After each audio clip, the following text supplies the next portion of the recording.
सबसे पहले जानिए वो खबरें जो असर कर रही हैं खबर भी असर भी में।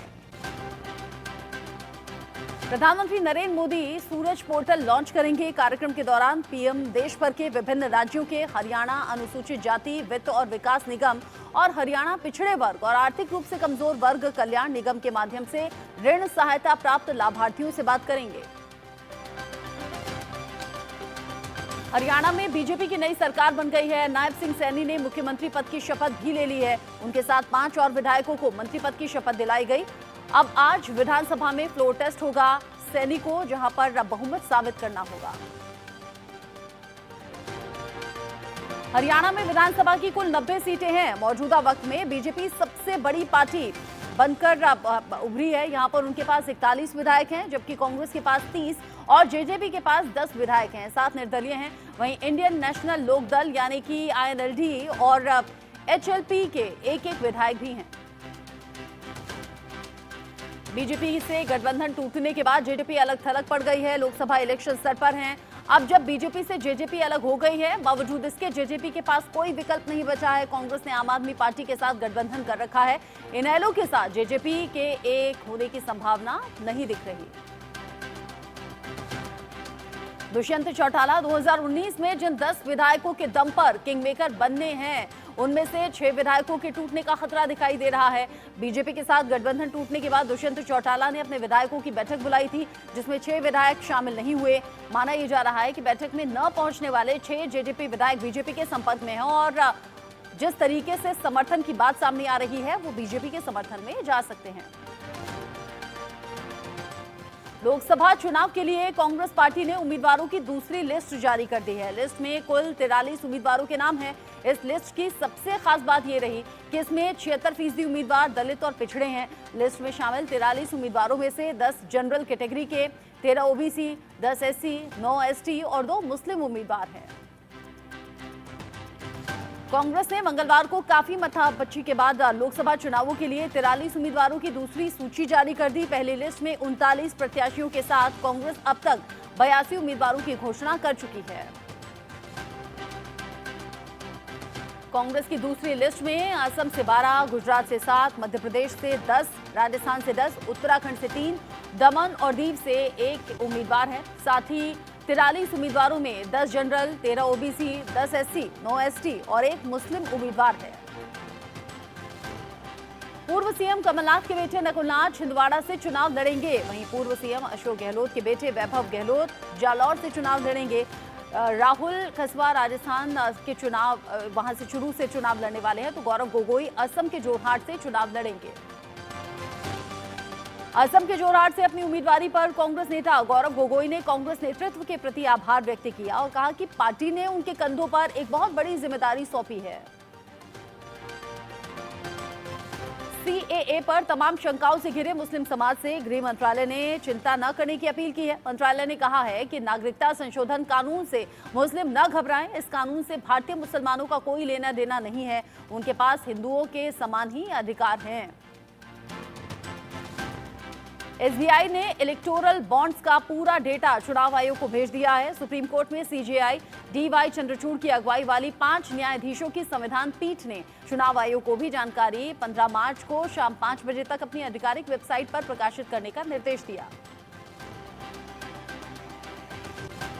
निर्वाचन आयोग के 2 नए निर्वाचन आयुक्तों की नियुक्ति प्रक्रिया में है। इसमें तेजी लाई जा रही है। सूत्रों का मानना है कि इन पदों पर चयन के लिए चयन समिति की बैठक 14 मार्च को हो सकती है। ये बैठक पहले 15 मार्च को शाम 6 बजे होनी थी। महाराष्ट्र में लोकसभा सीटों के बंटवारे को लेकर महायुति और महाअघाड़ी के बीच में उलझन सुलझ नहीं पा रही है। बीजेपी गठबंधन के सीएम शिंदे और डिप्टी सीएम अजीत पवार दिल्ली दरबार में उपस्थिति अपनी दर्ज कराकर आए, लेकिन फाइनल अभी बात नहीं हो पाई कि कौन कितनी सीट पर लड़ेगा। वहीं महाराष्ट्र कांग्रेस उद्धव सेना और शरद पवार की पार्टी के बीच सीट बंटवारे पर पेच फंसा है। कांग्रेस ने उत्तराखंड में अपने उम्मीदवारों के नाम का ऐलान कर दिया है। कांग्रेस ने उत्तराखंड की 3 सीटों पर अपने प्रत्याशियों की घोषणा की है। टिहरी गढ़वाल सीट से जोत सिंह, गढ़वाल से गणेश गोदियाल और अल्मोड़ा से प्रदीप टमटा को टिकट दिया गया है। सीट शेयरिंग को लेकर एनडीए में अब तक बात स्पष्ट नहीं हुई है। दिल्ली से लौटने पर सम्राट चौधरी ने कहा कि अभी चुनाव की तिथि घोषित नहीं हुई है, चुनाव की घोषणा से पहले सीट शेयरिंग भी हो जाएगा।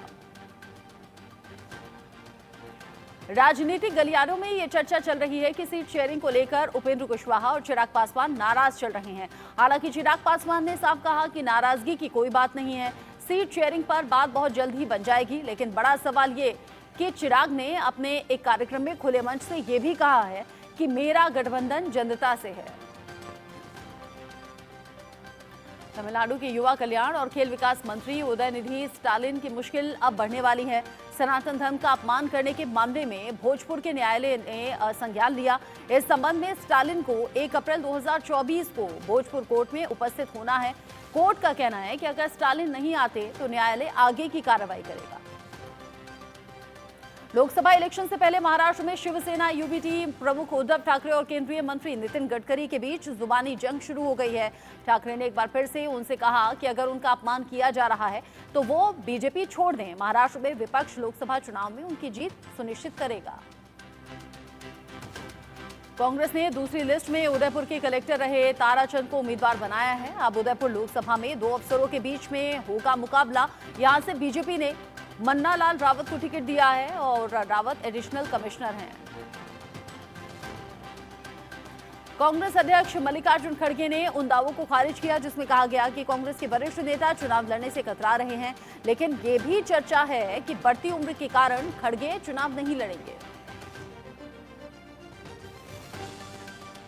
दिल्ली में एक प्रेस कॉन्फ्रेंस में खड़गे ने बढ़ती उम्र का हवाला देते हुए कहा कि पत्रकार तो 65 साल की उम्र में रिटायर होते हैं, वो तो 83 साल के हैं, लेकिन अगर कार्यकर्ता उनसे चुनाव लड़ने के लिए कहेंगे तो वो चुनाव लड़ेंगे।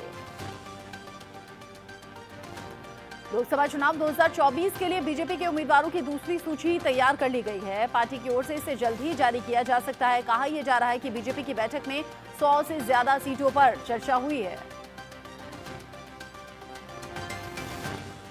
बिहार, ओडिशा, तमिलनाडु और आंध्र प्रदेश में फिलहाल गठबंधन की तस्वीर पूरी तरह से साफ नहीं होने के चलते कैंडिडेट्स को टिकट दिए जाने में देरी हो सकती है। बीजेपी कैंडिडेट्स की दूसरी लिस्ट के लिए 11 मार्च को देर रात तक बैठक कर रही थी। बिहार में सीतामढ़ी सीट को लेकर पेच फंसा हुआ दिखाई दे रहा है। सुनील कुमार पिंटू के बागी तेवर को देखते हुए जेडीयू ने यहां से देवेश कुमार को टिकट दिया है। देवेश ठाकुर है यहां पर। राजनाथ सिंह ने यहां से जिस तरीके से कमल खिलाने की बात कही, उसके बाद ये बंटवारा सीट को लेकर अभी भी चिंता का सबब है। यूपी में 4 नए मंत्रियों को विभागों का बंटवारा कर दिया गया है। ओम प्रकाश राजभर को पंचायती राज और अल्पसंख्यक कल्याण विभाग, दारा सिंह चौहान को कारागार, सुनील शर्मा को आईटी और इलेक्ट्रॉनिक्स, अनिल शर्मा को विज्ञान और प्रौद्योगिकी विभाग दिया गया है।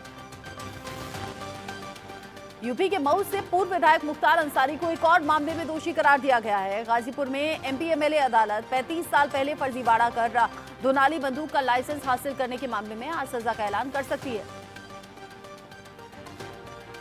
यूपी में बरेली दंगे के मुख्य मास्टरमाइंड मौलाना तौकीर रजा के खिलाफ कोर्ट ने गैर जमानती वारंट जारी किया है। कोर्ट ने सीओ संदीप सिंह को तौकीर रजा को गिरफ्तार कर आज कोर्ट में पेश करने का आदेश दिया।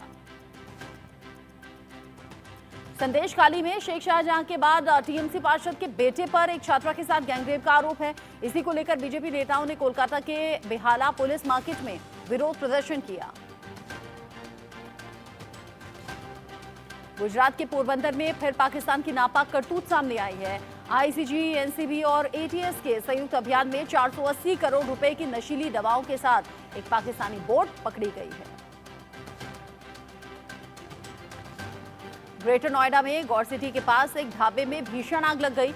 आग लगते ही पूरा इलाका लपटों से घिर गया। आसमान में काला धुआं देखा गया। मौके पर पहुंची फायर ब्रिगेड ने काफी मशक्कत के बाद इस आग पर काबू पाया। यूपी के ग्रेटर नोएडा की गलगोटिया यूनिवर्सिटी में बिना प्रवेश पत्र के कहासुनी को लेकर सुरक्षा कर्मियों के साथ छात्रों ने मारपीट की है और दोनों के बीच में झड़प बढ़ गई। यूनिवर्सिटी प्रशासन ने 2 सुरक्षा कर्मियों को बर्खास्त किया। यूपी के लखीमपुर खीरी में लव जिहाद का केस सामने आया है। महिला ने सलमान नाम के युवक पर रवि बनकर धोखा देने और दुष्कर्म करने का आरोप लगाया। महिला का धर्म परिवर्तन कराने की बात आई सामने, तब कहीं सलमान का भेद खुला।